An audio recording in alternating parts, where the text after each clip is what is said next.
tentang Komisi Pemberantasan Korupsi, tindak pidana korupsi. Nah, kelompok 6 ini terdiri dari yang pertama ada Rokfah Salsabila absen 21, saya sendiri Sadam Ramadan Utama absen 22, ketiga ada Sania Nailufar absen 23, dan 4 Satria Wibawa Wicaksana absen 24. Nah, Undang-Undang Republik Indonesia ini kita akan membahas yang pertama ada ketentuan umum, bab 2 ada tugas wewenang dan kewajiban, bab 3 ada tata cara pelaporan dan penentuan status gratifikasi, keempat ada tempat kedudukan, tanggung jawab dan susunan organisasi, dan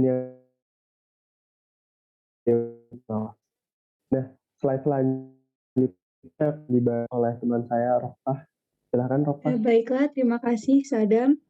Selanjutnya saya akan menjelaskan mulai dari bab pertama yaitu terkait ketentuan umum.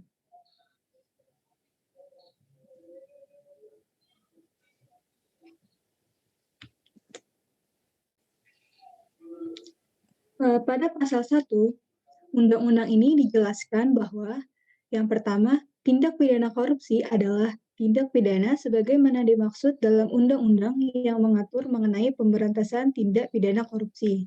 Yang kedua, penyelenggara negara adalah pejabat negara yang menjalankan kekuasaan eksekutif, legislatif, atau yudikatif, dan pejabat lain yang fungsi dan tugas berkaitan dengan penyelenggaraan negara sesuai dengan ketentuan perundang-undangan. Yang ketiga, Komisi Pemberantasan Tindak Pidana Korupsi yang selanjutnya disebut Komisi Pemberantasan Korupsi yang disingkat juga dengan KPK adalah lembaga negara dalam rumpun kekuasaan eksekutif yang melaksanakan tugas pencegahan dan pemberantasan tindak pidana korupsi sesuai dengan undang-undang ini. Yang keempat, pemberantasan tindak pidana korupsi adalah serangkaian kegiatan untuk mencegah dan memberantas terjadinya tindak pidana korupsi melalui upaya koordinasi, supervisi, monitor, penyelidikan, penyidikan, penuntutan, pemeriksaan di sidang pengadilan dengan peran serta masyarakat sesuai dengan ketentuan peraturan perundang-undangan. Dan yang kelima, istilah penyadapan adalah kegiatan untuk mendengarkan, merekam, dan atau mencatat transmisi informasi elektronik dan atau dokumen elektronik yang tidak bersifat publik, baik menggunakan jaringan kabel, komunikasi, jaringan nirkabel, seperti pancaran elektromagnetik atau radio frekuensi maupun elektronik lainnya. Pegawai KPK adalah aparatur sipil negara sebagaimana dimaksud dalam peraturan perundang-undangan mengenai aparatur sipil negara. Selanjutnya pada pasal 3, KPK adalah lembaga negara dalam rumpun kekuasaan eksekutif yang dalam melaksanakan tugas dan wewenangnya bersifat independen dan bebas dari pengaruh kekuasaan manapun. Pada pasal 4 UU nomor 30 tahun 2000 dijelaskan, tujuan dibentuknya KPK ini adalah untuk meningkatkan daya guna dan hasil guna terhadap upaya pemberantasan tindak pidana korupsi. Pasal 5, dalam menjalankan tugas dan wewenangnya, KPK berasaskan pada yang pertama kepastian hukum, keterbukaan, akuntabilitas, kepentingan umum, proporsionalitas, dan penghormatan terhadap hak asasi manusia. Bab yang kedua mengenai tugas, wewenang, dan kewajiban. Pasal 6, KPK bertugas melakukan A. Tindakan-tindakan pencegahan sehingga tidak terjadi tindak pidana korupsi. Yang B. Koordinasi dengan instansi yang berwenang melaksanakan pemberantasan tindak pidana korupsi dan instansi yang bertugas melaksanakan pelayanan umum. C. Monitor terhadap penyelenggaraan pemerintahan negara. D. Supervisi terhadap instansi yang berwenang melaksanakan pemberantasan tindak pidana korupsi. E. Penyelidikan, penyidikan, dan penuntutan terhadap tindak pidana korupsi. Dan yang F. Tindakan untuk melaksanakan penetapan hakim dan putusan pengadilan yang telah memperoleh kekuatan hukum tetap. Pasal 7, Yang pertama, dalam melaksanakan tugas pencegahan sebagaimana dimaksud dalam pasal 6 huruf A, KPK berwenang untuk melakukan pendaftaran dan pemeriksaan terhadap laporan harta kekayaan penyelenggara negara, menerima laporan dan menetapkan status gratifikasi, menyelenggarakan program pendidikan anti korupsi pada setiap jejaring pendidikan, D. Melaksanakan dan merencanakan dan melaksanakan program sosialisasi pemberantasan tindak pidana korupsi, melakukan kampanye anti korupsi kepada masyarakat, serta melakukan kerjasama bilateral atau multilateral dalam pemberantasan tindak pidana korupsi. Yang kedua, dalam melaksanakan kewenangan sebagaimana dimaksud pada ayat 1, KPK wajib membuat laporan pertanggungjawaban 1 kali dalam 1 tahun kepada Presiden, Dewan Perwakilan Rakyat, dan pemeriksa keuangan. Pasal 8, dalam melaksanakan tugas koordinasi sebagaimana dimaksud dalam pasal 6 huruf B, KPK berwenang untuk mengkoordinasikan penyelidikan, penyidikan, dan penuntutan dalam pemberantasan tindak pidana korupsi, menetapkan sistem pelaporan dalam kegiatan pemberantasan tindak pidana korupsi, meminta informasi tentang kegiatan pemberantasan tindak pidana korupsi kepada instansi terkait, melaksanakan dengar pendapat atau pertemuan dengan instansi yang berwenang, dan yang E, meminta laporan kepada instansi berwenang mengenai upaya pencegahan sehingga tidak terjadi tindak pidana korupsi. Pasal 9, dalam melaksanakan tugas monitor sebagaimana dimaksud dalam pasal 6 huruf C, KPK berwenang untuk melakukan pengkajian terhadap sistem pengelolaan administrasi di semua lembaga negara dan pemerintahan, memberi saran kepada pimpinan lembaga negara dan pemerintahan untuk melakukan perubahan jika berdasarkan hasil pengkajian sistem pengelolaan administrasi tersebut berpotensi menyebabkan terjadinya tindak pidana korupsi. Dan yang terakhir, melaporkan kepada Presiden, DPR, dan BPK jika saran dari KPK ini tidak dilaksanakan.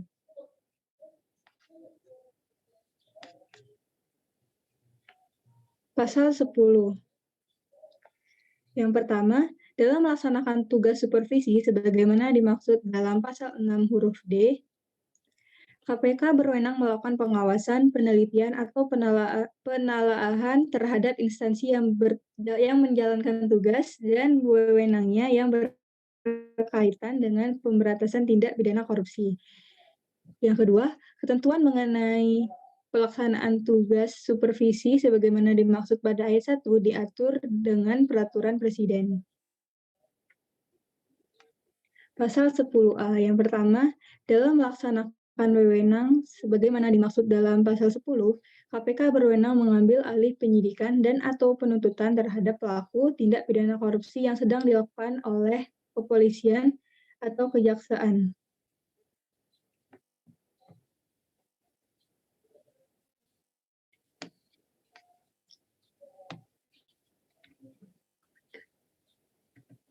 Yang kedua, pengambil alihan penyidikan dan atau penuntutan sebagaimana dimaksud pada ayat 1 dilakukan oleh KPK dengan alasan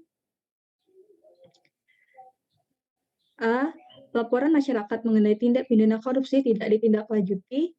B. Proses penanganan tindak pidana korupsi tanpa ada penyelesaian atau tertunda tanpa alasan yang dapat dipertanggungjawabkan. C. Penanganan tindak pidana korupsi ditujukan untuk melindungi pelaku tindak pidana korupsi. D. Penanganan tindak pidana korupsi mengandung unsur tindak pidana korupsi. E. Hambatan penanganan tindak pidana korupsi karena campur tangan dari pemegang kekuasaan eksekutif, yudikatif, atau legislatif. Dan yang F. Keadaan lain yang menurut pertimbangan kepolisian atau kejaksaan, penanganan tindak pidana korupsi sulit dilaksanakan secara baik dan dapat dipertanggungjawabkan.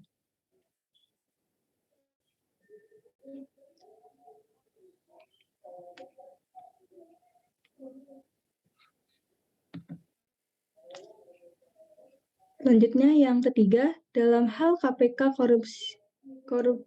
Dalam hal KPK mengambil alih penyidikan dan atau penuntutan, kepolisian dan atau kejaksaan wajib menyerahkan tersangka dan seluruh berkas perkara beserta alat bukti dan dokumen lain yang diperlukan paling lambat 14 hari kerja terhitung sejak tanggal permintaan KPK.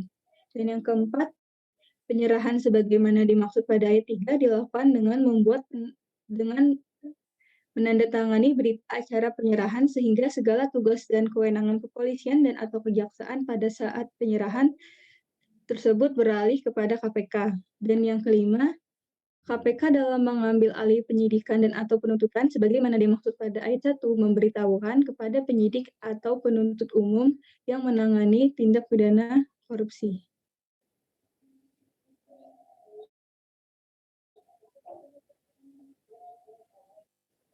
Pasal 11.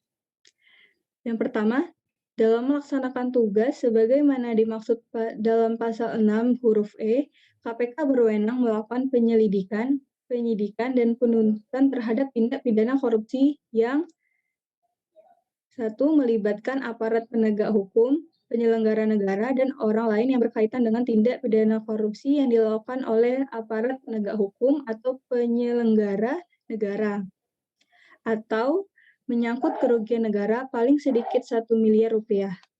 Baiklah, selanjutnya mengenai pasal 11 ayat 2 dan 3 akan dilanjutkan oleh Sadam. Ya, terima kasih Rofa. Akan saya lanjutkan untuk pasal 11 ayat 2. Di sini tertulis dalam hal tindak pidana korupsi tidak mematuhi ketentuan sebagai dimaksud pada ayat 1, KPK wajib menyerahkan penyelidikan, penyidikan, dan penuntutan kepada kepolisian dan atau kejaksaan. Lalu pada ayat 3, Komisi Pemberantasan Korupsi melakukan supervisi terhadap penyelidikan, penyidikan, dan atau penuntutan sebagaimana dimaksud pada ayat 2. Lalu untuk pasal 12 ayat 1 menegaskan bahwa dalam melaksanakan tugas penyelidikan dan penyidikan sebagaimana dimaksud pada pasal 6 huruf E, Komisi Pemberantasan Korupsi berwenang melakukan penyadapan. Lalu ayat kedua, dalam melaksanakan tugas penyidikan sebagaimana dimaksud pada ayat 1, Komisi Pemberantasan Korupsi berwenang untuk A. Memerintahkan kepada instansi yang terkait untuk melarang seseorang berpergian ke luar negeri. B. Meminta keterangan kepada bank atau lembaga keuangan lainnya tentang keadaan keuangan tersangka atau terdakwa yang sedang diperiksa. Lalu C. Memerintahkan kepada bank atau lembaga keuangan lainnya untuk memblokir rekening yang diduga hasil korupsi milik tersangka, terdakwa, atau pihak lain yang terkait. Lalu yang terakhir D. Memerintahkan kepada pimpinan atau atasan tersangka untuk memberhentikan sementara tersangka dari jabatannya. Lalu untuk pasal 12A menegaskan bahwa dalam melaksanakan tugas penuntutan sebagaimana dimaksud dalam pasal 6 huruf E, penuntut pada Komisi Pemberantasan Korupsi melaksanakan koordinasi sesuai dengan ketentuan peraturan perundang-undangan. Lalu pasal 12B ayat 1, penyadapan sebagaimana dimaksud dalam pasal 12 ayat 1 dilaksanakan setelah mendapat izin tertulis dari Dewan Pengawas. Lalu ayat 2, untuk mendapatkan izin sebagaimana dimaksudkan pada ayat 1, dilaksanakan berdasarkan permintaan secara tertulis dari pimpinan KPK. Ayat 3, Dewan Pengawas dapat memberikan izin tertulis terhadap permintaan sebagaimana dimaksud pada ayat 2, paling lama 1 kali 24 jam, terhitung sejak permintaan diajukan. Lalu ayat keempat, dalam hal pimpinan Komisi Pemberantasan Korupsi mendapatkan izin tertulis dari Dewan Pengawas sebagai mana dimaksud pada ayat 3. Penyadapan dilakukan paling lama 6 bulan terhitung sejak izin tertulis diterima dan dapat diperpanjang 1 kali untuk jangka waktu yang sama. Jadi untuk maksimalnya adalah 1 tahun penyadapan. Lalu ada pasal 12C ayat 1, penyelidik dan penyidik melaporkan penyadapan sebagaimana dimaksud dalam pasal 12 ayat 1 yang sedang berlangsung kepada pimpinan Komisi Pemberantasan Korupsi secara berkala. Lalu ayat 2, penyadapan sebagaimana dimaksud dalam pasal 12 ayat 1 yang telah selesai dilaksanakan harus dipertanggungjawabkan kepada pimpinan Komisi Pemberantasan Korupsi dan Dewan Pengawas paling lambat 14 hari kerja terhitung sejak penyadapan selesai. Lalu pasal 12D ayat 1. Hasil penyadapan sebagaimana dimaksud dalam pasal 12 ayat 1 bersifat rahasia dan hanya untuk kepentingan peradilan dalam pemberantasan tindak pidana korupsi. Lalu ayat 2, hasil penyadapan yang tidak terkait dengan tindak pidana korupsi yang sedang ditangani oleh Komisi Pemberantasan Korupsi wajib dimusnahkan seketika. Lalu ayat 3, dalam hal kewajiban sebagaimana dimaksud pada ayat 2, tidak dilaksanakan, pejabat dan atau orang yang menyimpan hasil penyadapan dijatuhi hukuman pidana sesuai dengan ketentuan perundang-undangan yang berlaku. Lalu pasal 13. Dalam melaksanakan tugas untuk melaksanakan penetapan hakim dan putusan pengadilan, bagaimana dimaksud pada pasal 6 huruf F, Komisi Pemberantasan Korupsi berwenang untuk melakukan tindakan hukum yang diperlakukan dan dapat dipertanggungjawabkan sesuai dengan isi dari penetapan hakim atau putusan pengadilan. Pasal 15. Komisi Pemberantasan Korupsi berkewajiban untuk A. Memberikan perlindungan terhadap saksi atau pelapor yang menyampaikan laporan atau memberikan keterangan mengenai terjadinya tindak pidana korupsi sesuai dengan ketentuan perundang-undangan. Lalu B. Memberikan informasi kepada masyarakat yang memerlukan atau memberikan bantuan untuk memperoleh data yang berkaitan dengan hasil penuntutan tindak pidana korupsi yang ditanganinya. Lalu C. Menyusun laporan tahunan dan menyampaikan kepada Presiden Republik Indonesia, Dewan Perwakilan Rakyat Republik Indonesia, dan Badan Pemeriksa Keuangan. D. Menegakkan sumpah jabatan. E. Menjalankan tugas, tanggung jawab, dan wewenangnya berdasarkan asas bagaimana dimaksud dalam pasal 5. Dan yang terakhir, F. Menyusun kode etik pimpinan dan pegawai Komisi Pemberantasan Korupsi. Lalu pada bab ketiga, kita akan menjelaskan tata cara pelaporan dan penentuan status gratifikasi. Nah, pada bab ketiga ini terdapat pasal 16 yang mengatakan bahwa setiap pegawai negeri atau penyelenggara negara yang menerima gratifikasi wajib melaporkan kepada Komisi Pemberantasan Korupsi dengan tata cara sebagai berikut. Yang pertama, laporan disampaikan secara tertulis dengan mengisi formulir sebagaimana ditetapkan oleh Komisi Pemberantasan Korupsi dengan melampirkan dokumen yang berkaitan dengan gratifikasi. Lalu yang kedua, formulir sebagaimana dimaksud pada huruf A, kurang-kurangnya memuat 1. Nama dan alamat lengkap penerima dan pemberi gratifikasi. Kedua, jabatan pegawai negeri atau penyelenggara negara. Yang ketiga, tempat dan waktu penerimaan gratifikasi. Keempat, uraian jenis gratifikasi yang diterima. Dan kelima, nilai gratifikasi yang diterima. Lalu pasal 17 ayat 1, Komisi Pemberantasan Korupsi dalam waktu paling lama 30 hari kerja terhitung sejak tanggal laporan diterima, wajib menetapkan status kepemilikan gratifikasi disertai pertimbangan. Ayat kedua, dalam menetapkan status kepemilikan gratifikasi, bagaimana dimaksud pada ayat 1, Komisi Pemberantasan Korupsi dapat memanggil penerima gratifikasi untuk memberikan keterangan berkaitan dengan penerimaan gratifikasi. Lalu ayat ketiga, status kepemilikan gratifikasi sebagaimana dimaksud pada ayat 1 ditetapkan dengan keputusan pimpinan Komisi Pemberantasan Korupsi. Lalu ayat keempat, keputusan pimpinan Komisi Pemberantasan Korupsi sebagaimana dimaksud pada ayat 3 dapat berupa penetapan status kepemilikan gratifikasi bagi penerima gratifikasi atau menjadi milik negara. Kelima, Komisi Pemberantasan Korupsi wajib menyerahkan keputusan status kepemilikan gratifikasi sebagaimana dimaksud pada ayat 4 kepada penerima gratifikasi paling lambat 7 hari kerja terhitung sejak tanggal ditetapkan. Lalu ayat ke-6, penyerahan gratifikasi yang menjadi milik negara kepada Menteri Keuangan dilakukan paling lambat 7 hari terhitung sejak tanggal ditetapkan. Lalu ada pasal 18 yang berbunyi Komisi Pemberantasan Korupsi wajib mengumumkan gratifikasi yang ditetapkan menjadi milik negara paling sedikit 1 kali dalam setahun dalam berita negara. Lalu masuk ke bab 4, menjelaskan tentang tempat kedudukan, tanggung jawab, dan susunan organisasi. Pada bab 4 ini terdapat pasal 19 ayat 1 yang berbunyi, Komisi Pemberantasan Korupsi berkedudukan di Ibu Kota Negara Republik Indonesia dan wilayah kerjanya meliputi seluruh wilayah negara Republik Indonesia. Nah, untuk pasal 19 ayat 2 ini telah dihapus.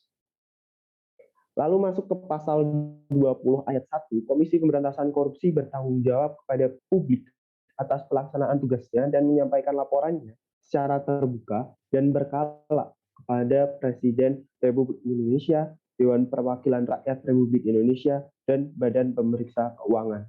Lalu pada ayat 2, pertanggungjawaban publik sebagaimana dimaksud pada ayat 1 sebelumnya dilaksanakan dengan cara A.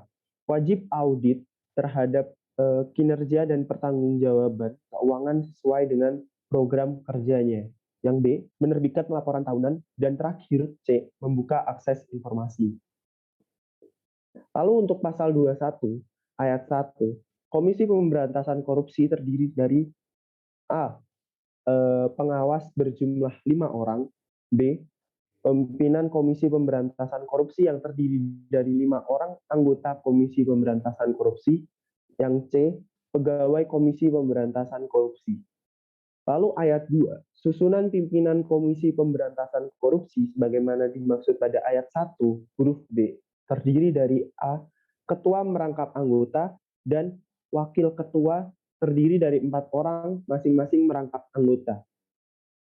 Lalu pada ayat ketiga, pimpinan Komisi Pemberantasan Korupsi sebagaimana dimaksud pada ayat 1 huruf B merupakan pejabat negara.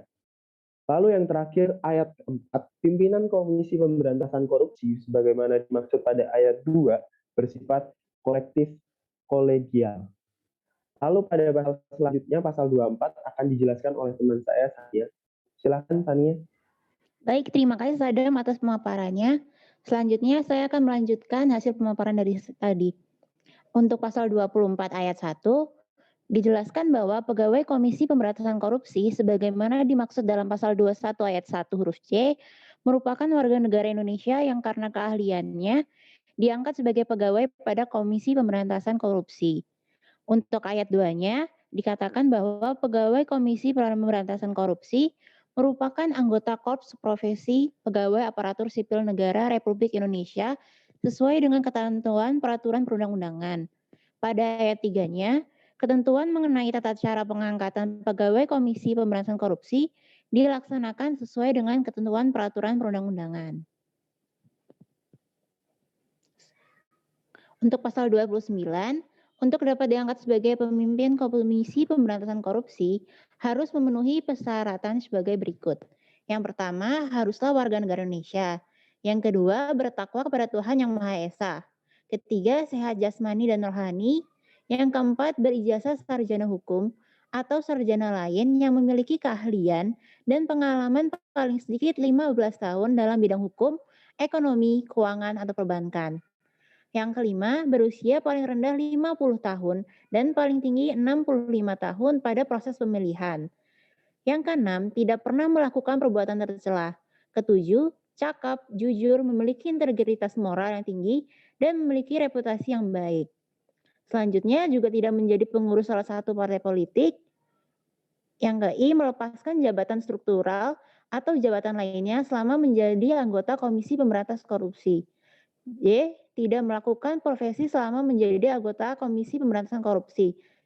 Dan yang terakhir, mengumumkan kekayaannya sebelum dan sesudah mendapat jabatan sesuai dengan ketentuan peraturan perundang-undangan.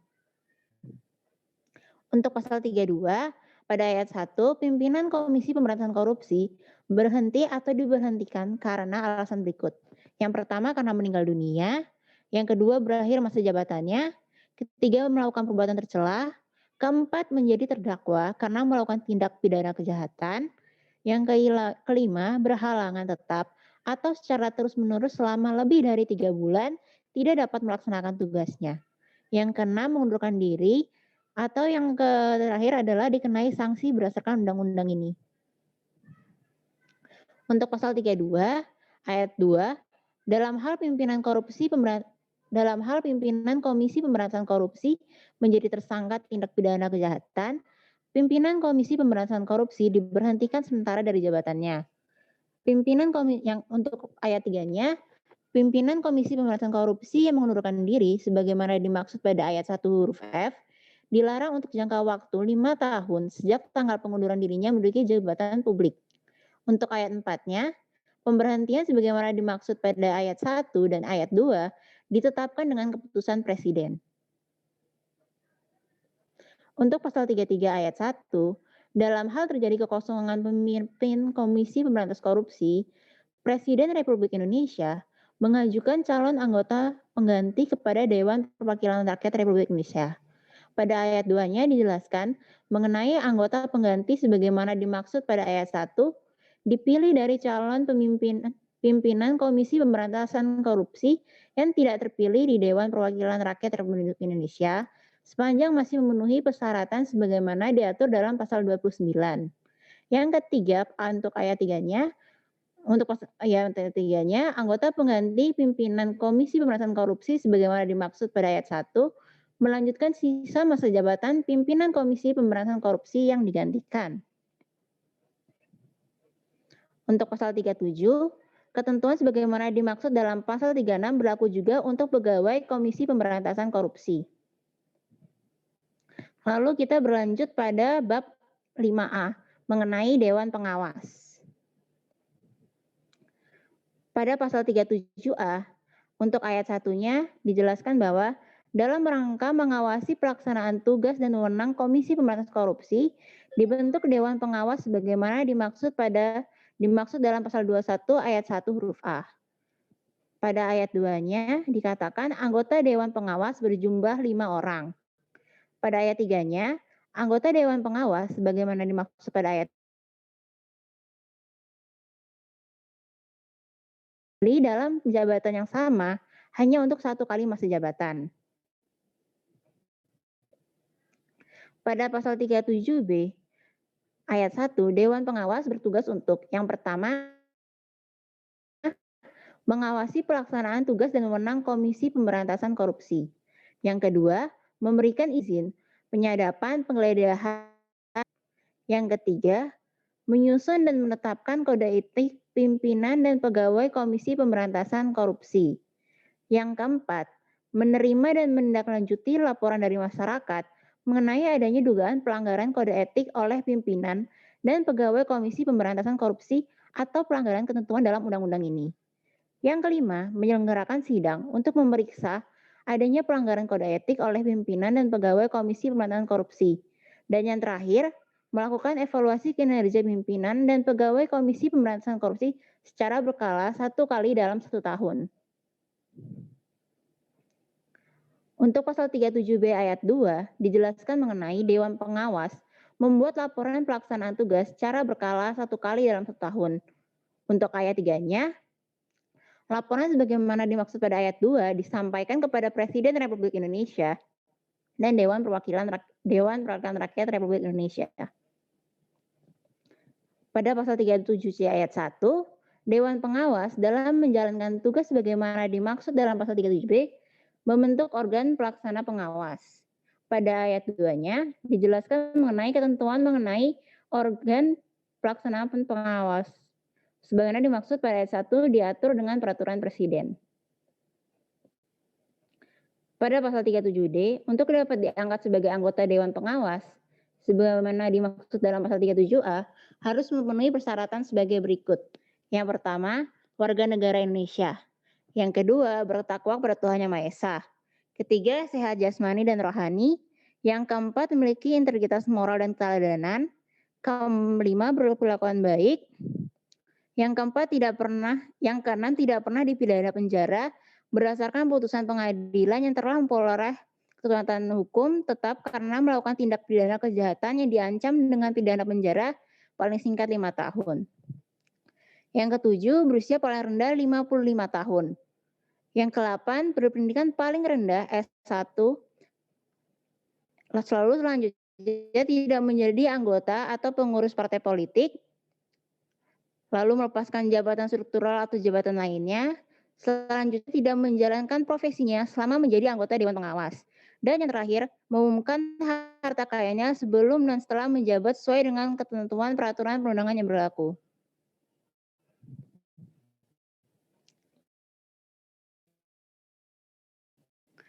Untuk pasal 37E pada ayat 137A diangkat dan ditetapkan oleh Presiden Republik Indonesia.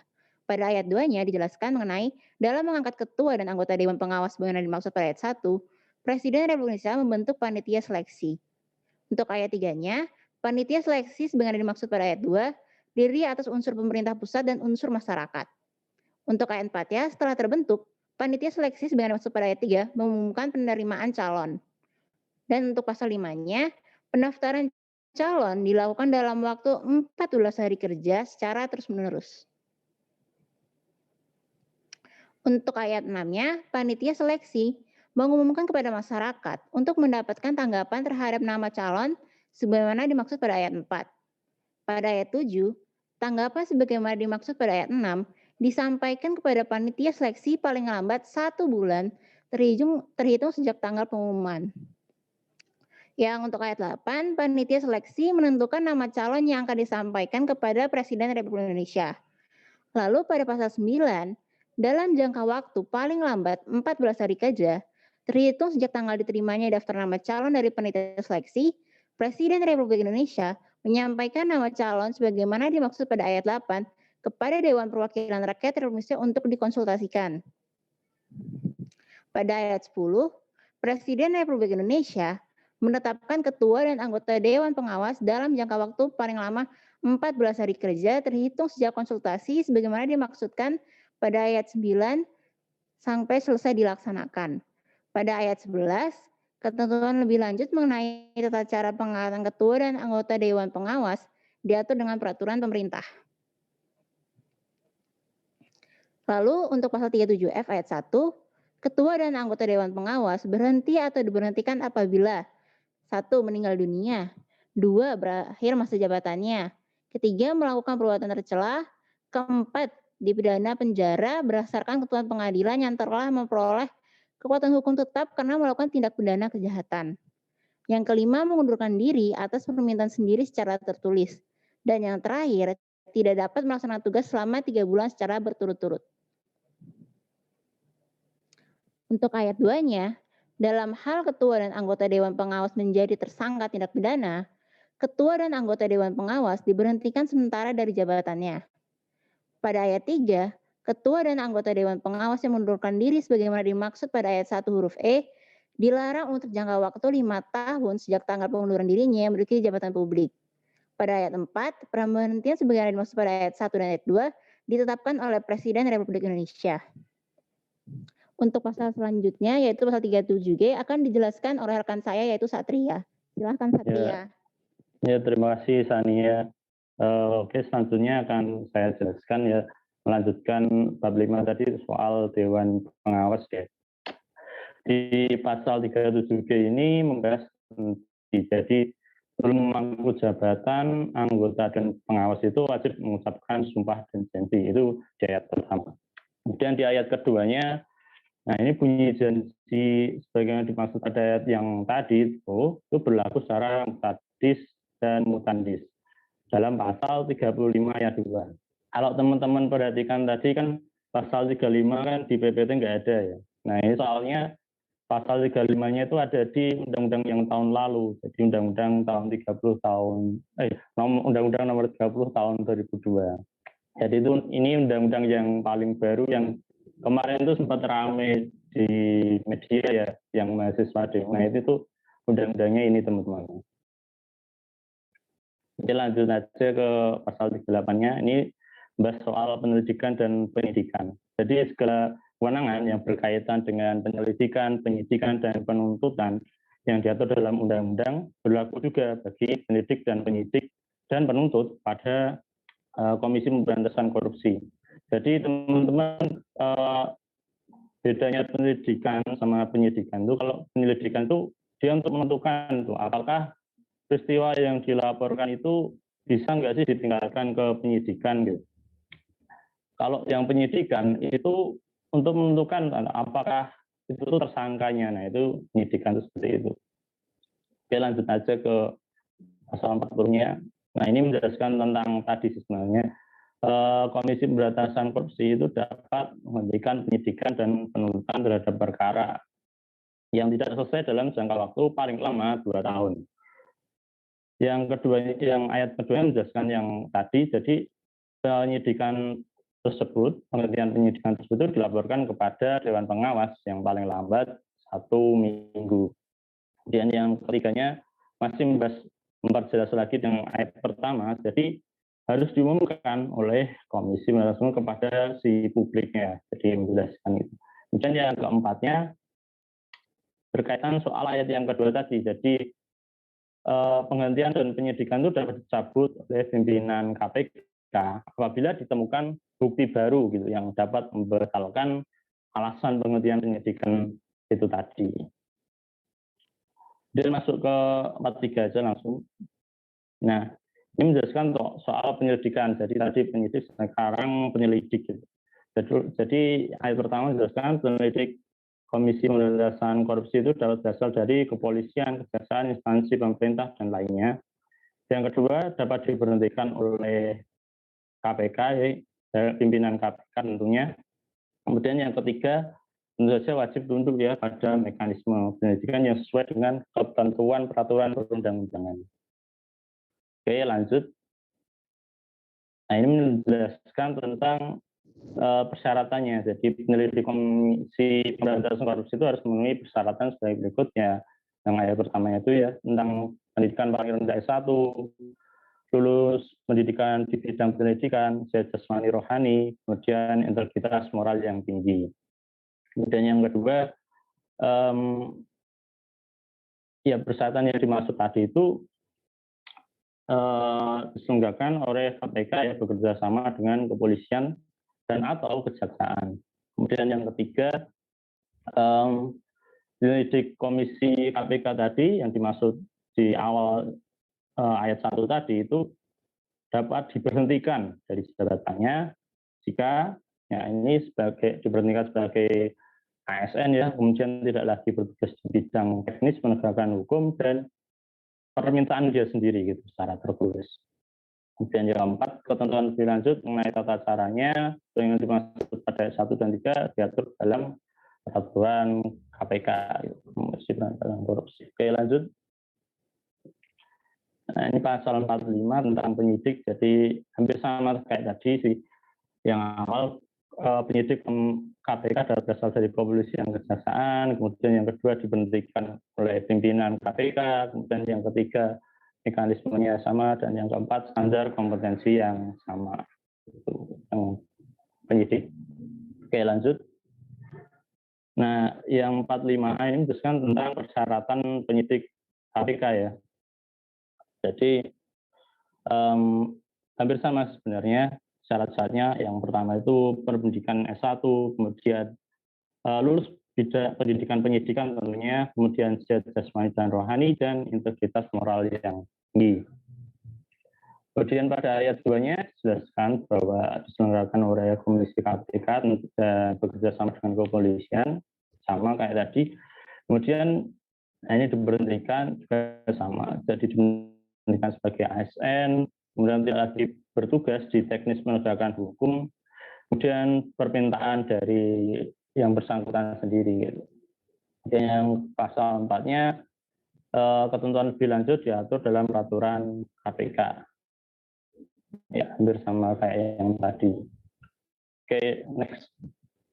Ini tentang pasal 46 penetapan tersangka ya. Jadi dalam hal seorang itu ditetapkan sebagai tersangka oleh KPK itu terhitung sejak tanggal penetapan pemeriksaan tersangka tersebut dilaksanakan berdasarkan ketentuan hukum acara pidana. Oke, lanjut. Ini pasal 41 tentang penggeledahan dan penyitaan. Jadi pada pasal 1 ayat 1 dalam proses penyidikan, nah ini penyidik itu dapat melakukan penggeledahan dan penyitaan. Ini atas izin tertulis dari si Dewan Pengawas ini. Kemudian di ayat 2-nya dijelaskan bahwa dalam Dewan Pengawas ini dapat memberikan izin tertulis atau tidak memberikan izin tertulis terhadap permintaan izin sebagaimana dimaksud pada ayat yang tadi. Itu paling lama 1 kali 24 jam ya, permintaan izin itu diajukan. Kemudian yang ketiga, ayat 3-nya menjelaskan ayat pertama tentunya, itu wajib membuat berita acara penggeledahan dan penyitaan. Bagaimana memuat itu ya, nama jenis, jumlah barang, benda, beragalaannya, kemudian keterangan, tempat, waktu, hari, tanggal, kemudian keterangan mengenai pemiliknya yang menguasai barang tersebut, kemudian tanda tangan, identitas penyidik yang melakukan penggeledahan itu tentunya, kemudian tanda tangan dan identitas dari pemilik atau orang yang menguasai barang tersebut. Oke, tentang penggeledahan dan salinan berita acara penggeledahan penyitaan yang diatur di berita acara tersebut tadi itu disampaikan kepada tersangka atau keluarganya. Oke, lanjut. Nah, hasil penggeledahan dan penyitaan itu yang tadi itu dapat dilakukan pelelangan. Akan ketentuan melayani pelelangan ya diatur dalam PP ya, peraturan pemerintah. Oke. Next. Ini tentang ini tentang pengangkatan Dewan Pengawas ya. Jadi ketua dan anggota Dewan Pengawas itu pertama kali ditunjuk diangkat oleh Presiden Republik Indonesia. Kemudian kriterianya sesuai dengan ketentuan pasal 37D tadi yang sudah dijelaskan di awal tadi sama Ania.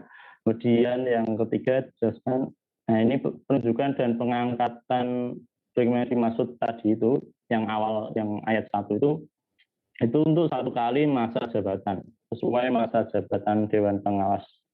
Bagaimana dimaksud dalam pasal 37A ayat 3 tadi yang dijelaskan sebelumnya. Kemudian yang terakhir ayat keempat, pengangkatan ketua dan anggota Dewan Pengawas bagaimana dimaksud pada ayat 1 tadi itu dilaksanakan bersamaan dengan pengangkatan pimpinan Komisi Pemberantasan Korupsi KPK. Ini untuk periode tahun 2019 sampai dengan 2023.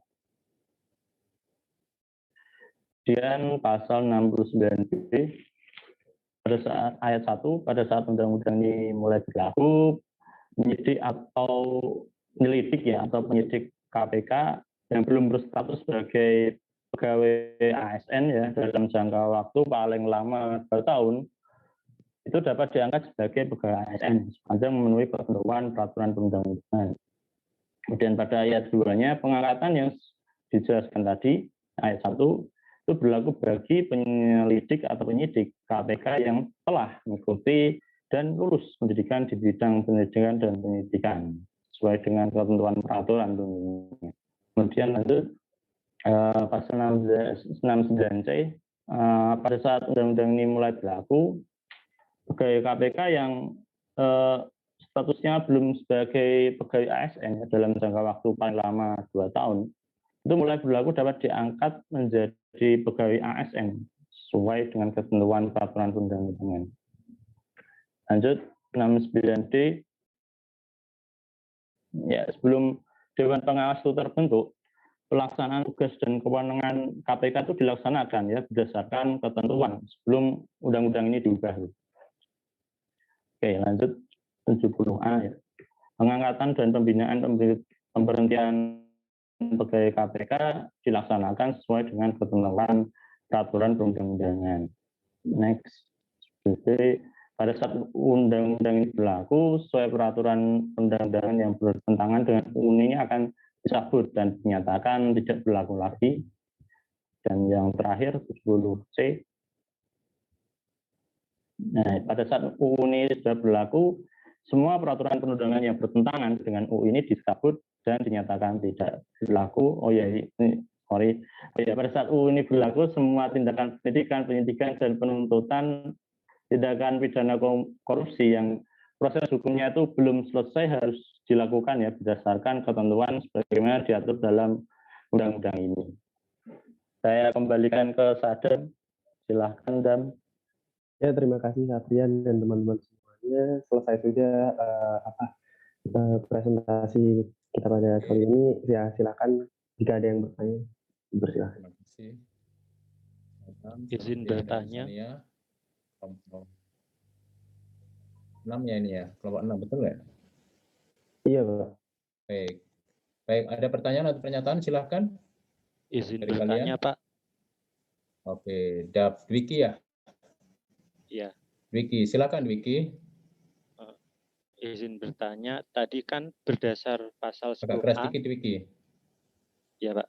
Tadi kan berdasar pasal 10A, jika pihak kepolisian atau kejaksaan dalam menangani tindak pidana korupsi itu mengandung unsur korupsi, maka akan diambil alih oleh KPK.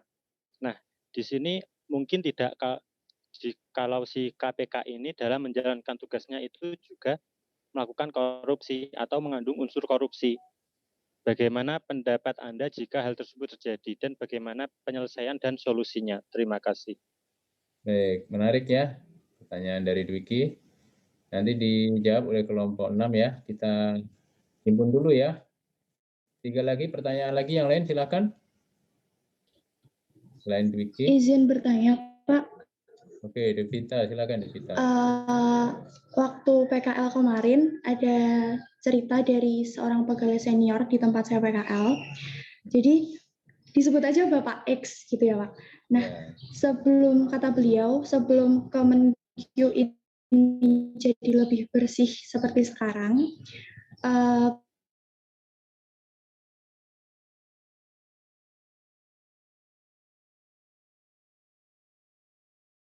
kalau uang itu tidak jelas, tapi di sisi lain beliau takut untuk melapor karena setahu beliau hanya si Bapak X ini yang menerima uang itu dari atasan.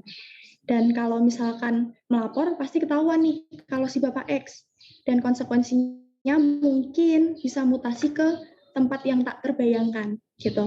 Nah, KPK ini kan melindungi pelapor.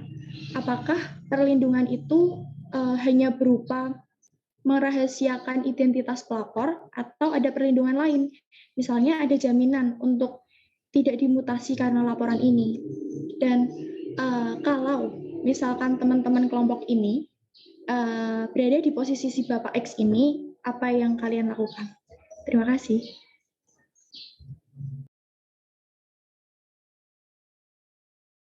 Terima kasih ya, Devita. Silakan 2 lagi pertanyaan lagi yang lain. Izin bertanya, Pak. Silakan. Di pasal 12 dinyatakan bahwa KPK berwenang melakukan penyadapan. Pertanyaan saya di sini adalah, adakah batasan-batasan dalam proses penyadapan oleh KPK dengan mempertimbangkan kemungkinan terjadinya pelanggaran hak asasi pribadi yang merupakan bagian dari hak asasi manusia? Itu aja. Terima kasih.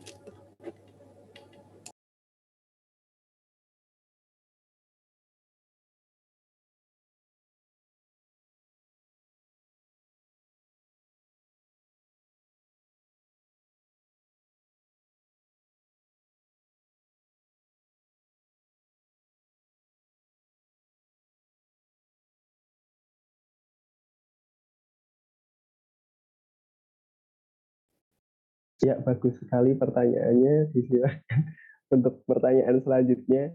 Silakan satu lagi.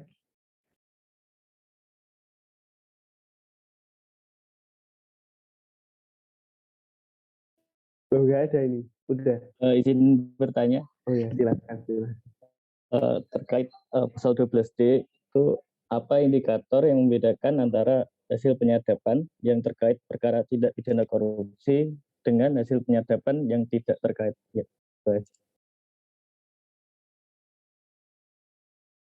Pak, berhubung udah 4 pertanyaan, kami tutup dulu pertanyaannya. Kami coba diskusikan. Silakan ditanggapi ya, Sadam ya. Siap, Pak. Ya.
Oke, silakan Sadam, apakah sudah bisa menjawab pertanyaan masing-masing dari teman kalian?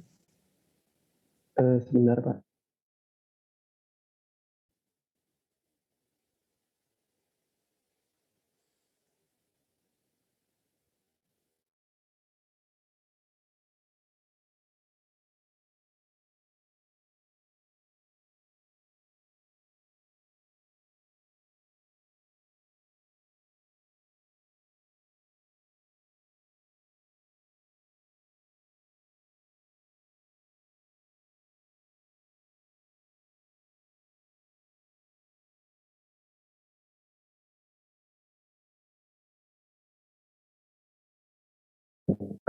Sebelumnya saya akan menjawab pertanyaan dari Ermun tentang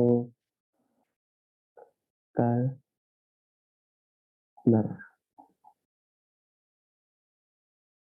Nah, tadi kan Ermun tentang tanya tentang apa bukti apa ya yang mengarah, apa bedanya indikator bukti yang mengarah ke eh, bukti tindak pidana korupsi dan bukti, yang tidak mengarah ke sana gitu. Nah, yang ditanyakan kan indikatornya. Mungkin kalau penyadapan tersebut menunjukkan adanya unsur kejahatan korupsi yang dilakukan tersangka, hasil sadapan itu bisa dijadikan alat bukti yang terkait dengan tindak pidana korupsi. Kalau hasil penyadapannya tidak menunjukkan unsur kejahatan korupsi, berarti itu hasil sadapan tidak terkait untuk penyadapan berlangsung selama 6, nah itu akan dimusnahkan. Nah, untuk penyadapan sendiri kan berlangsung selama 6 bulan dan bisa diajukan lagi atau diperpanjang selama 1 kali. Jadi totalnya ada 1 tahun. Nah, selama 1 tahun itu pasti ada yang namanya percakapan suara yang mengarah ke bukti maupun percakapan suara yang tidak mengarah ke bukti korupsi. Nah, yang tidak mengarah ke bukti itulah yang nantinya akan dimusnahkan.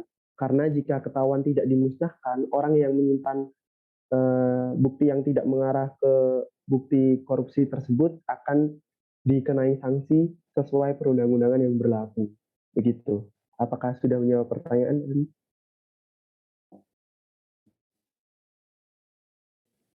Ya, sudah. Terima kasih. Terima kasih.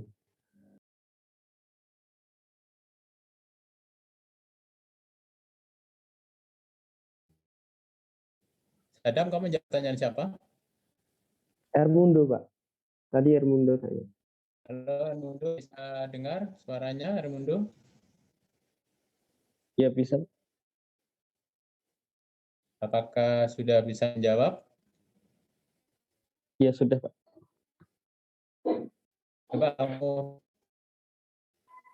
secara singkat apa yang disampaikan oleh Sadam tadi, Ermundo. Ya, kalau apa hasil penyadapannya tidak mengarah ke bukti perkara tidak pidana korupsi, nanti dimusnahkan gitu, Pak. Oke, harus minimal berapa alat bukti sih KPK menetapkan tersangka itu?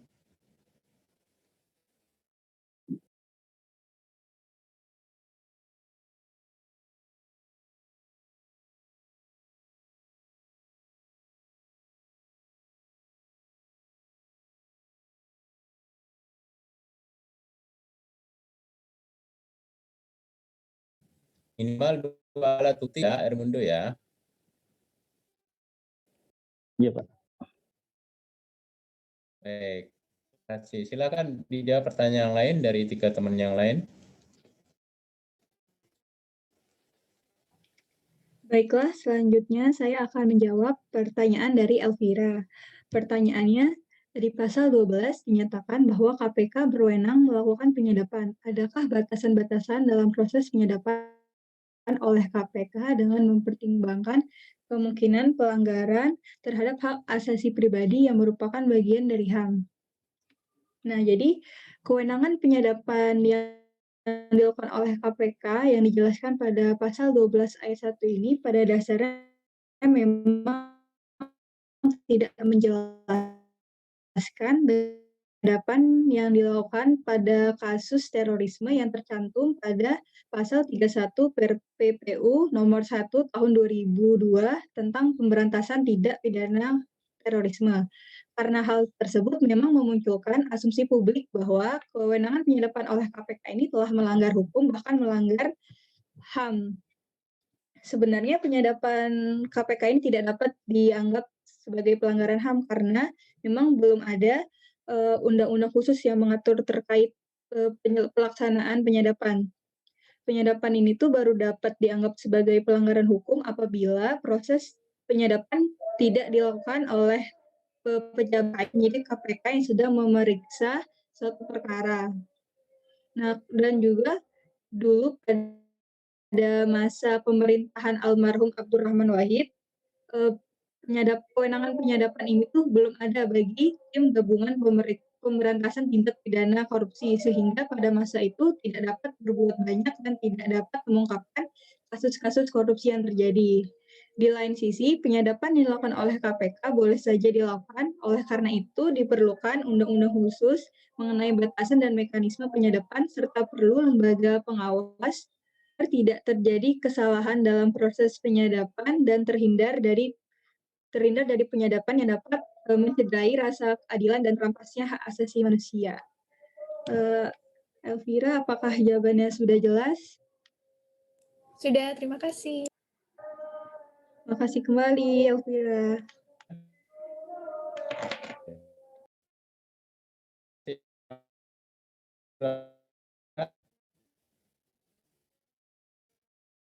Intinya penyadapan harus mengatur ya, bisa tidak jadi kalau enggak ya enggak begitu ya.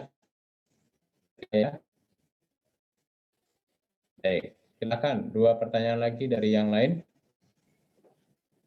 Oke, selanjutnya saya akan menjawab pertanyaan dari Devita. Tadi Devita bertanya mengenai perlindungan KPK ini apakah hanya sekedar merahasiakan nama pelapor atau ada jaminan lain seperti nggak bakal dimutasi, dan kalau kalian jadi si bapak itu apa yang akan kalian lakukan.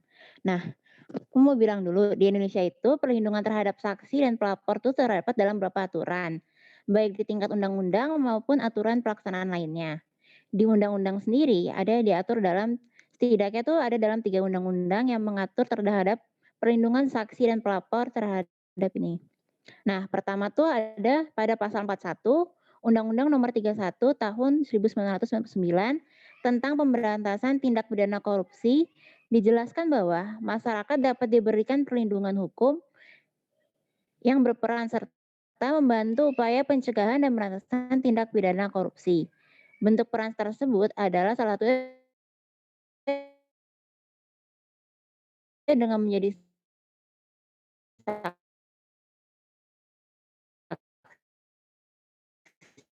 saksi atau pelapor. Yang kedua. Nah, di sini tuh menyatakan bahwa KPK berkewajiban untuk memberikan perlindungan terhadap saksi atau pelapor yang menyampaikan laporan atau memberikan keterangan mengenai terjadinya tindak pidana korupsi sesuai dengan ketentuan peraturan perundang-undangan. Yang dimaksud dengan memberikan perlindungan di sini dalam itu tuh melingkupi pemberian perlindungan hukum, jaminan keamanan, bahkan jika perlu mengganti identitas dari pelapor. Yang ketiga, ada pada pasal 5 Undang-Undang Nomor 13 Tahun 2006 tentang perlindungan saksi dan korban menyatakan bahwa seorang saksi dan korban berhak meroleh perlindungan atas keamanan pribadi, keluarga dan harta bendanya serta bebas dari ancaman yang berkenaan dengan kesaksian yang akan sedang atau telah diberikannya. Bahkan seorang saksi dan korban dapat ikut serta memilih dan menentukan bentuk perlindungan dan dukungan keamanan baginya. Kalau mau aku bacakan secara lengkap pada pasal 5 ini tuh di ayat 1-nya, seorang saksi dan korban berhak pertama memperoleh perlindungan atas keamanan pribadi, keluarga dan harta bendanya, serta bebas dari ancaman yang berkenaan dengan kesaksian yang akan sedang dan telah diberikannya. Kedua, ikut serta dalam proses memilih dan menentukan bentuk perlindungan dan dukungan keamanan. Ketiga, memberikan keterangan tanpa tekanan. Yang keempat, mendapatkan penerjemah. Kelima, bebas dari pertanyaan yang menjerat. Yang keenam, mendapatkan informasi mengenai perkembangan kasus. Ketujuh, mendapatkan informasi mengenai putusan pengadilan. Kedelapan, mengetahui dalam hal terpidana dibebaskan.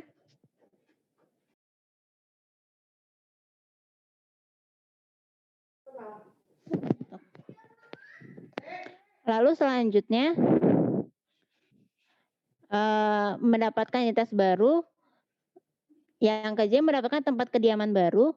K memperoleh penggantian biaya transportasi sesuai dengan kebutuhan. L mendapatkan nasihat hukum. Dan yang terakhir memperoleh bantuan biaya hidup sementara sampai batas waktu perlindungan berakhir. Pada ayat 2-nya dijelaskan hak sebagaimana dimaksud pada ayat 1 diberikan kepada saksi atau korban tindak pidana dalam kasus tertentu sesuai dengan keputusan LPSK. Untuk penjelasan lanjut mengenai pasal 2 ini, yang dimaksud dengan kasus-kasus tertentu itu antara lain tindak pidana korupsi, tindak pidana narkotika, psikotropika, tindak pidana terorisme, dan tindak pidana lain yang mengakibatkan posisi saksi dan korban dihadapkan pada sesuatu yang sangat membahayakan jiwanya. Jadi, tindak korupsi juga termasuk di sini. Lebih lanjut, perlindungan ini juga diatur pada pasal 10 ayat 1 UU 13 tahun 2006 yang menyatakan saksi korban dan pelapor tidak dapat dituntut secara hukum baik pidana maupun perdata atas laporan kesaksian yang akan sedang atau telah diberikannya. Selain diatur dalam ketentuan undang-undang, jaminan perlindungan saksi dan pelapor juga terdapat dalam Surat Edaran Mahkamah Agung SEMA nomor 4 tahun 2011 tentang perlakuan bagi saksi pelapor dan saksi pelaku yang bekerjasama di dalam perkara tindak pidana tertentu. Mahkamah Agung MA dalam SEMA ini meminta kepada hakim agar jika menemukan saksi pelapor atau saksi pelaku yang bersama, maka dapat diberikan perlakuan khusus berupa keringanan hukuman atau perlindungan lainnya. Jadi menurutku tuh dia ya bakal dapat perlindungan dengan cara tidak dimutasi. Terus juga tadi kan Devita sempat bilang yang cuma dapat cuma bapak ini, jadi kemungkinan langsung tahu dong yang lapor bapak ini. Menurutku nggak juga kan kemungkinan temannya juga bakal tahu dong kan pas diberikan itu mungkin ada yang lihat. Jadi bisa aja yang melaporkan malah kawan kita sendiri, jadi kita nggak perlu merasa kayak, oh aku bakal ketahuan gitu. Terus kalau jadi bapaknya aku bakal gimana? Tentunya aku bakal melapor. Karena sekarang pun ada sistem yang lebih memudahkan yaitu WBS yang sistem blowing system itu. Terus alasan lainnya karena bisa aja bukan cuma kita dengan cuma kita indikasi yang tadi kayak aku bilang, mungkin ada yang lihat dan iri dan melaporkan. Jadi kayak sebelum kita ditindak lebih baik kita bertindak dulu. Itu sih untukku. Apakah menjawab pertanyaannya Devita? Menjawab, San. Terima kasih. Terima kasih juga Devita. Apakah Pak Subagio mau menambahkan, Pak? Baik, saya tambahkan sedikit ya. Kan ada WBS ya, Whistleblowing System itu kita diberi keleluasan untuk melapor ya, dan KPK melindungi lapor. Namun seandainya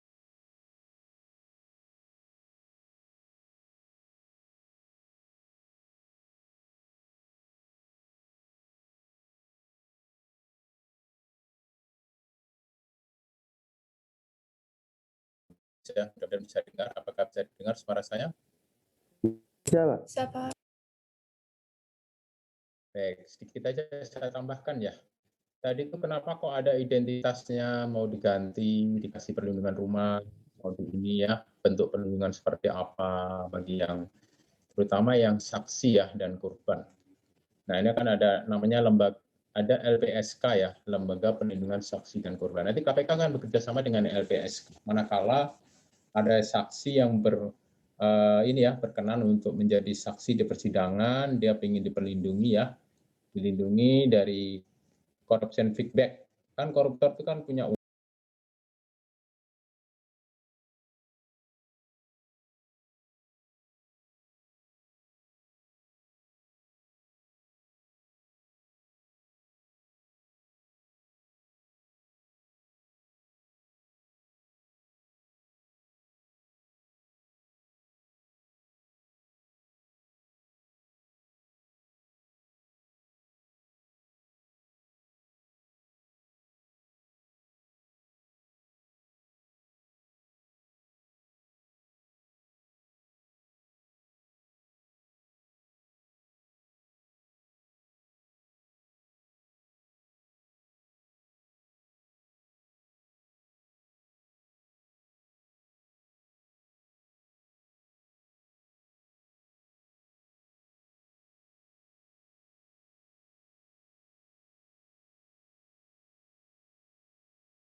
berhak ya meminta perlindungan berupa apa?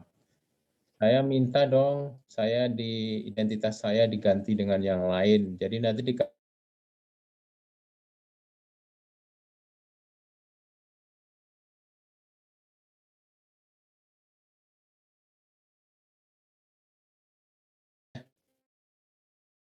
ingin supaya saya dipindah tempat lain, nah, silakan pengamanannya bisa di hotel atau tempat lain yang duit, yang punya kekuasaan, punya anak buah, khawatir kalau dia nanti ada istilahnya perlawanan ya dari koruptor, nah dia minta perlindungan. Itu perlindungan itu akan dikabulkan ya oleh negara ya. Nah ini yang memang jarang terjadi ya. Dulu ada yang namanya Khoriansyah Salman tuh, beliau mengungkap kasus korupsi di KPU, tapi beliau sendiri ngomong ya, saya ngungkap loh yang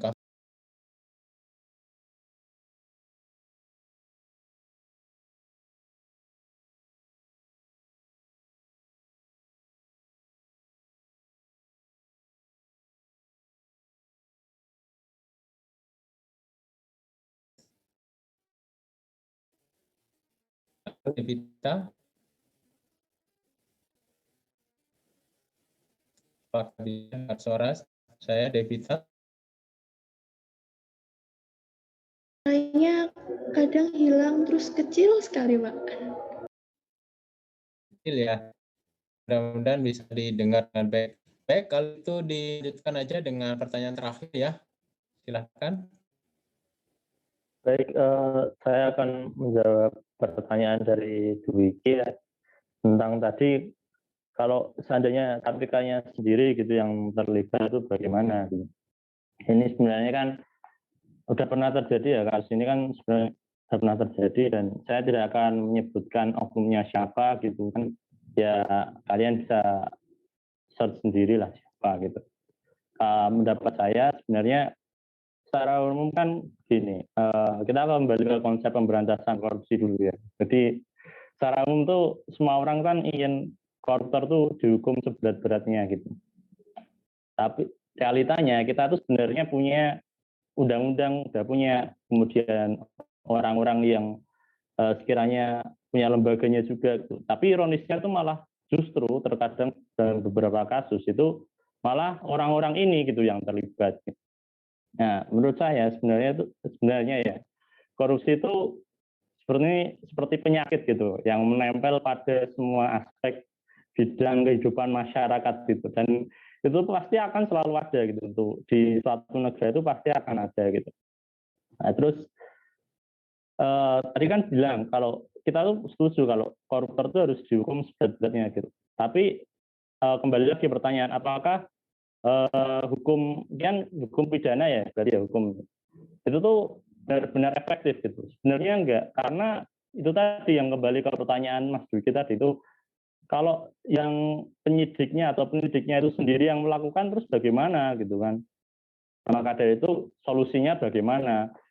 Nah, sebenarnya ini materi kita di RPS. Jadi ada dua pendekatan namanya ada penal dan non penal, atau represif dan preventif itu. Kalau kasusnya tadi kasus KPK-nya gitu, berarti represifnya ya berarti dia harus diberikan sanksi sesuai dengan peraturan yang ada gitu, intinya seperti itu.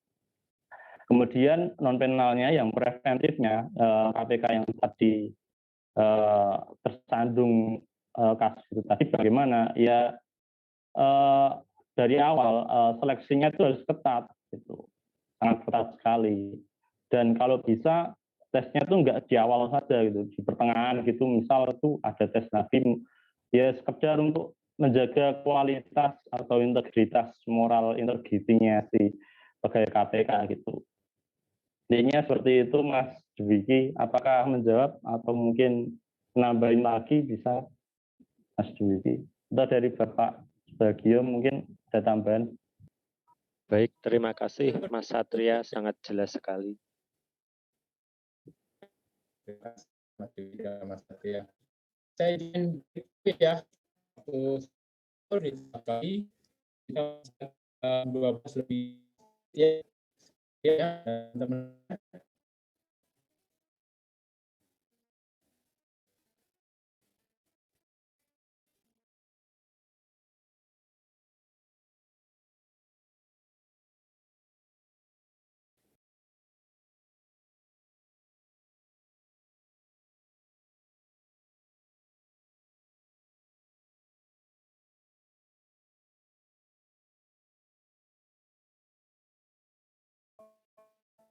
Halo, ada.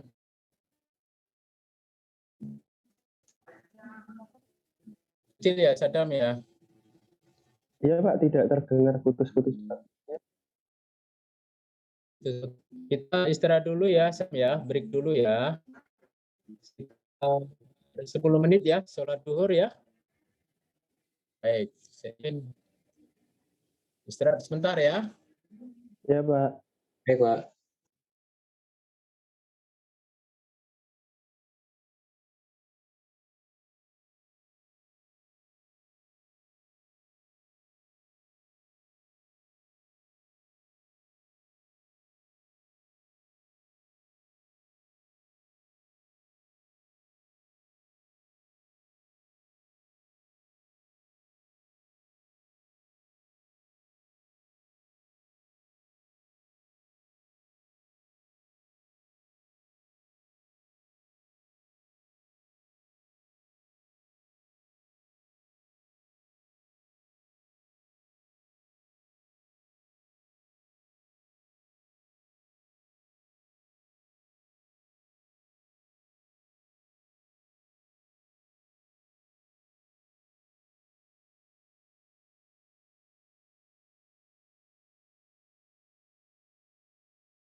Maaf Pak, ini memang tidak ada suaranya ya Pak?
Maaf Pak, belum ada suara Pak.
Apakah bisa didengar suara saya, Lola? Bisa, Pak, bisa. Baik, terima kasih ya. Mohon maaf ya. Ini kendala kalau online seperti ini ya. Waduh, saya juga pening nih gimana caranya ya. Bisa dengar dengan baik, Lola, suara saya? Bisa, Pak, bisa. Baik, ini sebentar aja ya. Mudah-mudahan ini nanti kalian pelajari di LMS ya. Itu ada slide terkait dengan upaya pemberantasan korupsi. Yang perlu kalian perhatikan di sini adalah jalur penal dan jalur non penal ya. Apa yang membatasi jalur penal? Yang membatasi artinya yang kelemahan ya jalur penal ya, terutama di situ ya. Apakah bisa dilihat slide-nya? Bisa, Pak. Baik, ini konsepnya ya. Kalau konsep pemberantasan korupsi kan ada dua intinya ya. Melalui jalur penindakan atau penegakan hukum atau repression. Yang kedua pencegahan. Nah ini jalur penal adalah jalur penerapan enforcement. Kalau non penal berarti prevention without punishment, jadi pencegahan ya tanpa adanya penghukuman.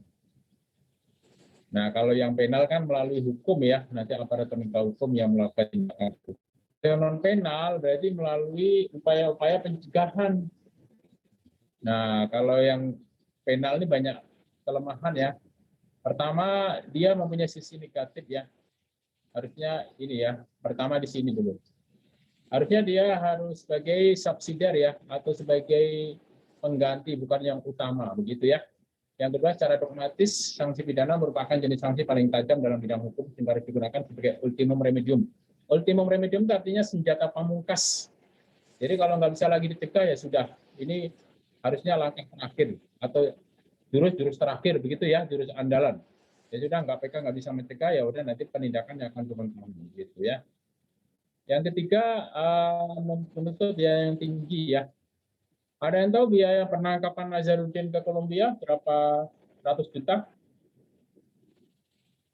Kan Nazarudin kan lari ke Kolombia itu.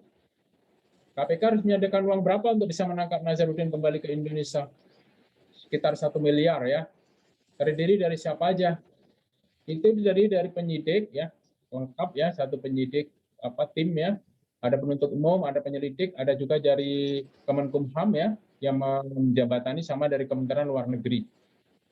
Nah, bagaimana supaya Nazarudin bisa dikembalikan ke Indonesia dalam keadaan yang aman ya, dalam perjalanan dan seterusnya.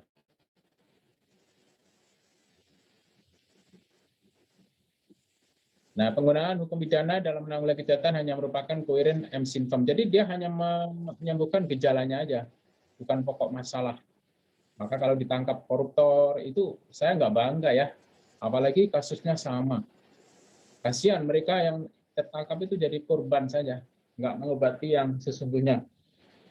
Nah, hukum pidana hanya merupakan bagian kecil dari subsistem dari sistem kontrol sosial yang besar ya. Jadi hukum pidana itu bagian kecil saja. Jadi ibarat mobil itu dia kayak murnya aja ya, atau bukan yang utama lah. Sistem pemidanaan bersifat fragmenter dan individual atau personal, tidak bersifat struktural. Artinya apa? Yang dihukum kan koruptornya, sistemnya masih begitu ya. Nah, efektivitas pidana hukuman tergantung dari banyak faktor dan masih sering diperdebatkan oleh para ahli. Hukum pidana dan pemidana bukanlah obat yang manjur atau panacea, bukan segala-galanya untuk menanggulangi kejahatan. Jadi kalau udah ditangkap, kemudian dihukum berat, so what gitu ya. Kalau memang sudah dihukum, kemudian dia dipenjara seumur hidup misalkan, apakah itu tujuannya? Nah, yang utama sebenarnya adalah bukan itu yang tujuan utama untuk pemidanaan, tapi pengambilan kerugian keuangan negara yang pertama itu. Yang kedua itu bikin efek jera, jadi supaya orang lain nggak melakukan hal yang sama, atau dia sendiri sudah nggak mampu untuk melakukan kejahatan ya, korupsi. Ini menurut Rubin, hukum pidana pemidanaan tidak mempunyai pengaruh terhadap masalah kejahatan. Menurut Skuld, naik turunnya angka kejahatan tidak berhubungan dengan perubahan di dalam hukum atau putusan pengadilan. Tolong ya, ini pendapat siapa ini kalian cermati ya, siapa tahu waktu ujian keluar. Kemudian menurut Karl Christiansen, pengaruh pidana terhadap masyarakat luas sulit diukur. SR Brode 5 dari 9 penelitian menyatakan bahwa lamanya waktu yang dijalani seorang di dalam penjara tidak berpengaruh adanya reconviction atau penghukuman kembali. Wolff-Mendenberg, tidak ada hubungan logis antara kejahatan dengan lamanya pidana. Karena kontrol sosial lainnya seperti kekuasaan orang tua dan seterusnya ini ya, pengaruhnya penting. Ini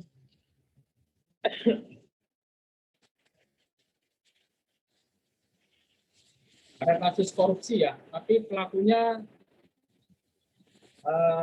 dia punya kamar tahanan kayak hotel ya. Ini kasusnya Arita ya di LPC Timur. Kemudian Gayus ya bisa berkeliaran ke luar negeri ya, ke Singapura waktu itu ya. Nah, ini strategi dan atau upaya penanggulangan korupsi. Jadi kan ada dua strategi ya, ada penal non penal. Nah ini adalah non penal ya, yang pembentukan lembaga anti korupsi KPK ya. Strategi untuk menanggulangi supaya percepatan penanggulangan korupsi ya. Yang kedua pencegahan korupsi di sektor publik, pencegahan sosial dan pemberdayaan masyarakat dilibatkan ya. Pengembangan dan buatan berbagai instrumen hukum, mendukung pencegahan dan pemberantasan korupsi, ada aturan hukum, ada instrumen tadi ya, lembaga perlindungan saksi dan korban dan seterusnya ya. Monitoring dan evaluasi, dan terakhir kerjasama internasional penting ya. Nanti kelompok 7 ya. Sayed, kamu kelompok berapa Sayed? Iya Pak, saya kelompok untuk minggu depan Pak. Minggu depan ya. Kamu nanti ini ya, presentasi terkait United Nations Convention Against Corruption ya, atau UNCSC ya. Itu undang-undangnya, lampirannya banyak itu Sayed ya. Undang-undangnya cuma 2 lembar itu. Tapi lampirannya itu yang panjang yang kamu nanti perlu ngaji ya, Sayed ya, dan kawan-kawan ya. Ada di LMS ya. Ya baik Pak. Jadi Undang-Undang Nomor 7 Tahun 2006 tentang pengesahan United Nations Convention Against Corruption. Nah, UNCSC itu apa? Nanti dibedah oleh kelompoknya Sayed ya dan kawan-kawan ya. Ini bentukan lembaga anti korupsi di berbagai negara ya. Di Hong Kong namanya ICAC, di Malaysia namanya MACC, di Singapura namanya CPIB dan seterusnya. Ini bahan diskusi ya. Nanti kalian bisa diskusikan sendiri ya. Kemudian kewajiban melaporkan dan mengumumkan harta kekayaan ya. Jadi kalau kalian menjadi pejabat publik, kalian wajib LHKPN ya, laporan harta.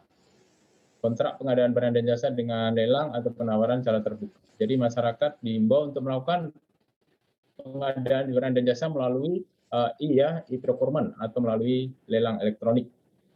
Membangun sistem perekrutan pegawai negeri sipil ya, yang transparan dan seterusnya ya, dan akuntabel. Kalian bersyukur ya nanti kalau jadi pegawai negeri sipil kalian tidak perlu melalui jalur belakang ya. Ada beberapa cerita di daerah itu kalau mau jadi pegawai negeri sipil harus bayar ya sekian puluh juta dan seterusnya ya. Di Kementerian Agama itu kalau mau menduduki jabatan menjadi Kakanwil itu 50 juta dan seterusnya ya. Nah, akhirnya yang kena ketua P3 ya, siapa namanya Rumah Hurmuzi ya. Nah, itu katanya sih supaya dapat ini ya jabatan pegawai Kementerian Agama itu harus membayar sekian ya. Nah kalau udah bayar sekian nanti kalau dia menjadi pejabat uang yang sudah dikeluarkan dia pengen dapat lagi ya, akhirnya korupsi lagi begitu ya. Tersedia kode etik dan sistem penilaian kinerja dan seterusnya. Menjamin hak masyarakat mendapatkan akses informasi, meningkatkan public awareness, jadi kesadaran publik ya bahwa korupsi adalah merupakan kejahatan luar biasa dan korbannya adalah kita. Public kampanye atau kampanye publik melalui berbagai media dan seterusnya ya. Dari Speak ya Lola ya. Diberdayakan teman-teman ya. Halo Lola, bisa dengar suara saya? Iya Pak, bisa. Lola, ini program Speak tahun 2021 kok saya nggak dikasih ya, apa saja nanti tahun 2021 itu ke depan. Oh ya nanti saya sampaikan ke ketuanya ya Pak, karena kan sekarang ketuanya udah adik tingkat ya. Iya. Adik tingkat ya, oke. Nanti kalau ini kasih tahu ya. Iya Pak. Adik tingkat ya. Karena pembina Speak kan harus tahu ke depan seperti apa ya. Nanti kalau perlu saya bantu saya akan bantu. Iya. Itu Pak kemarin Speak bareng sama BEM kan kita bikin kajian strategis tentang korupsi sama kemarin diskusi ngundang Pak Pahala itu Kapan? Pak. Kemarin Pak hari Sabtu yang ngundang Pak Pahala. Iya. Oh, kok saya nggak dikasih tahu loh lah. Harusnya saya diberitahu tuh biar nanti saya nyambut beliau juga. Oh iya baik Pak. Kemarin itu Pak adik tingkat ada yang dulu diajar Pak Subagio terus kemarin di grup bilang, "Oh ya Mbak, nanti saya sampaikan ke Pak Bagio." Gitu. Saya kira udah sama adik tingkatnya itu Oh, ya udah yang nggak apa-apa. belum pernah Nanti diajar kalau yang Bapak. akan Iya. datang kasih tahu ya Lola ya. Ya, baik Pak. Ya, baik. Makasih Lola. Ini menyediakan sarana bagi masyarakat melaporkan kasus korupsi. Jadi kalau kalian kan bukan aparat penegak hukum. Kalau ada korupsi kalian nggak boleh nangkep sendiri ya. Lapor aja ke KPK atau ke kepolisian ya. Tapi kalau kalian takut ke kepolisian, ke KPK akan lebih ini ya difasilitasi ya melalui whistleblower system atau WIS Kementerian Keuangan. Kalau di Kementerian Keuangan ya. Tidak melakukan pasal mengenai fitnah dan pencemaran nama baik. Jadi kalau korupsi itu tidak ada namanya fitnah. Kalau dia dilaporkan korupsi, nggak terbukti, dia tidak bisa dipenjara karena mencemarkan nama baik. Mengatur perlindungan bagi saksi dan korban tindak pidana korupsi. Jadi kalau dia misalkan menjadi saksi, dalam persidangan dia akan dilindungi ya oleh lembaga perlindungan saksi dan korban dan seterusnya. Ini membangun pers dan seterusnya ya, society, pengembangan instrumen hukum, dan seterusnya ya. Baik, sampai di sini ada pertanyaan atau pernyataan, silahkan.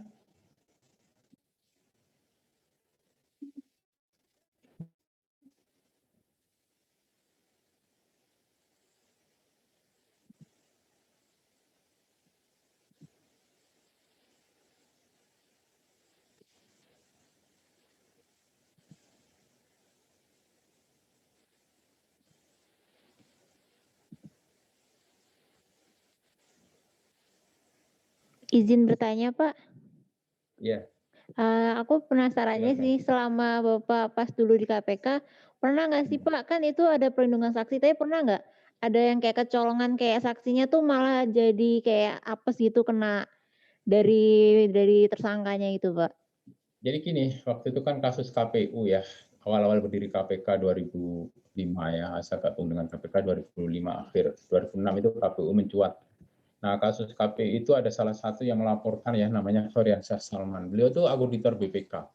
Beliau auditor BPK mau disuap oleh salah satu komisioner KPU ya, namanya Mulyana Wirakusuma. Nah, kemudian dia lapor KPK. Saya mau dikasih uang nih sama Pak Mulyana. Dalam rangka apa?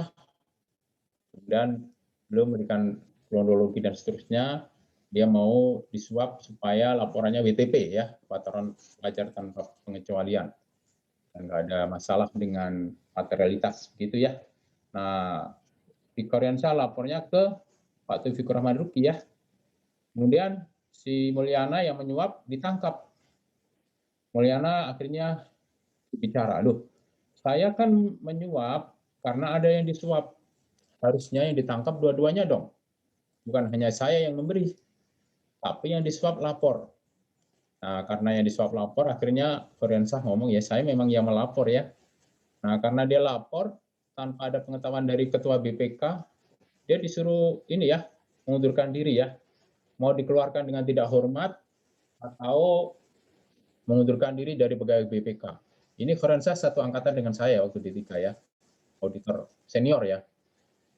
Nah, akhirnya karena kalau dikeluarkan dengan tidak hormat kan dia nggak dapat hak pensiun ya, dan namanya tercemar. Akhirnya dia mengundurkan diri dengan hormat. Ini yang kejadian tahun 2006, sempat bersitegang ya antara KPK sama BPK. Harusnya KPK bilang gini, harusnya BPK bangga dong punya auditor seperti Pak Soriansyah yang berani melapor ke KPK. Malah oleh organisasi BPK sendiri malah dikatakan pengkhianat ya. Seandainya Soriansyah itu tidak lapor ke KPK, belum tentu itu ditangkap itu Mulyana. Karena pasti akan dilindungi. Seandainya dia lapor ke atasan BPK lapor lagi ke atasannya lagi, atasan lagi ya. Nah, kemungkinan besar nggak akan terjadi itu penyuapan itu. Justru karena Soriansyah memotong garis itu ya, istilahnya supaya bisa ketangkap, dia lapor langsung ke KPK. Tapi justru tidak dihargai oleh atasannya ya di BPK. Ini kejadian ini 2006 itu sempat heboh ya. Akhirnya ya Pak Soriansyah menyatakan pengunduran diri ya dari BPK. Ya ini patut disayangkan aja. Harusnya BPK memberikan apresiasi malah menghukum ya. Menghukum dan tadi pegawai yang lapor ke KPK. karena menurut dia nggak sesuai dengan prosedur yang ada di BPK. Kalau ada temuan harusnya dimasukkan dalam laporan akan istilahnya dirapatkan ya di BPK internal, tidak langsung lapor ke KPK. Nah, dengan adanya undang-undang baru tentang Komisi Pemberantasan Korupsi, maka harusnya masyarakat dilindungi ya. Kemudian ada lembaga pelindungan saksi dan korban ya. LPSK itu lahir tahun 2009 ya. Jauh sebelum acara. Jadi setelah kasusnya KPU mencuat, baru LPSK muncul ya, lembaga perlindungan saksi dan korban. Nah, nanti setelah itu dia yang melapor itu baru dilindungi. Cuman karena dia tidak bisa berlaku surut, artinya dia nggak bisa berlaku surut ya hanya berlaku saat itu diundangkan. Nah, setelah itu baru berlaku. Nah, ini kasihan juga Pak Feransyah akhirnya nggak dapat pelindungan sama sekali ya. Udah keluar dari BPK, kemudian dia sih dapat pesangon ya semacam uang inilah pensiun ya, tapi tetap aja nggak menghargai ya, karena dia harus mencari pekerjaan di luar itu ya, padahal susah juga cari kerjaan di luar itu ya. Begitu ya, Sania ya, semoga bisa menjawab ya.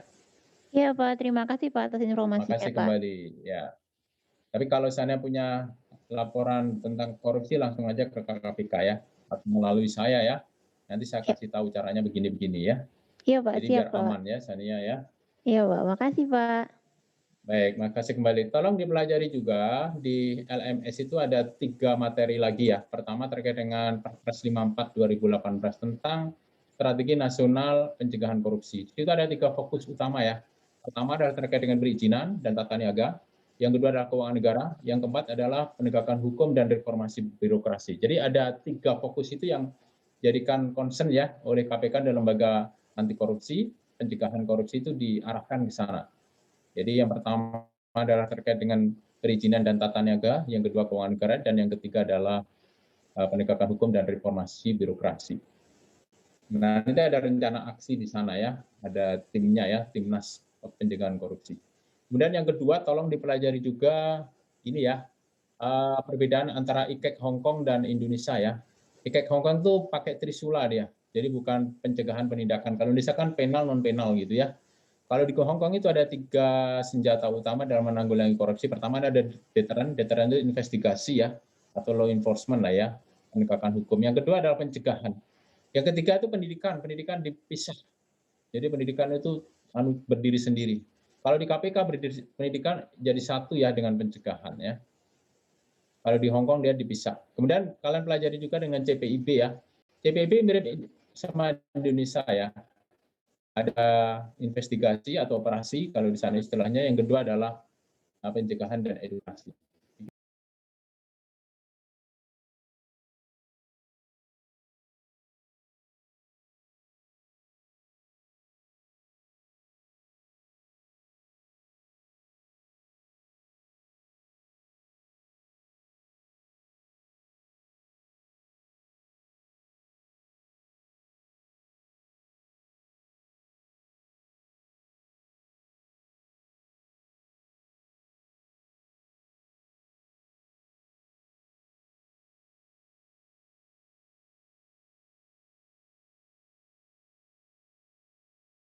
Ya, halo, apakah bisa dengar suara saya dengan baik, Lola?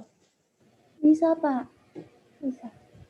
Baik, saya minta maaf ya, saya mengantar istri ke rumah sakit karena sesak nafas ya. Jadi kondisinya kemarin malam itu saturasinya 92, harusnya 95 ya, saturasi itu pernapasan ya. Yang paling dikhawatirkan kalau COVID itu sebenarnya di pernapasan ya.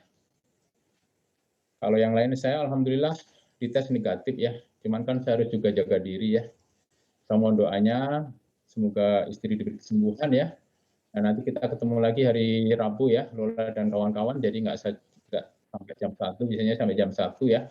Tapi karena kondisional ya, kondisi istri yang sakit, saya mohon maklum ya.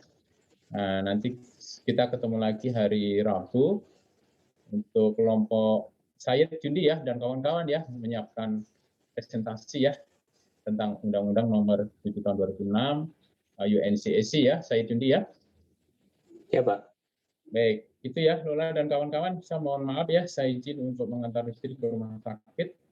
Ini mudah-mudahan bisa dapat ya, doakan ya, karena memang nggak semuanya bisa menerima ya, karena kondisinya seperti ini ya.